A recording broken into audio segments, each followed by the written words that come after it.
Hi friends, today potato fry எப்படி பண்ணலாம்னு பார்க்கலாம் வாங்க. First oil ஊத்திக்கலாம். அதுக்கு அடுத்து கடுகு போட்டுக்கலாம்.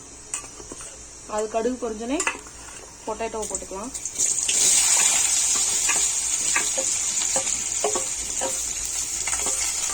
Five minutes அப்படியே கொஞ்ச நேரம் ஃப்ரை பண்ணிக்கலாம். potato fry ஆயிடுச்சு.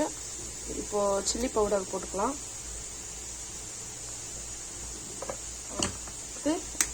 yellow powder கொஞ்சம் போட்டுக்கலாம்.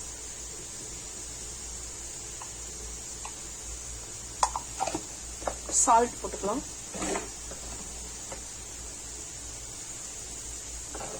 அவ்வளவுதான் फ्रेंड्स, ஒரு 3 minutes குக் ஆகட்டும். அவ்வளவுதான் फ्रेंड्स, potato fry ரெடி ஆயிடுச்சு. டொமேட்டோ ரைஸ் ரெடி ஆயிடுச்சு. வாங்க சாப்பிடலாம் फ्रेंड्स.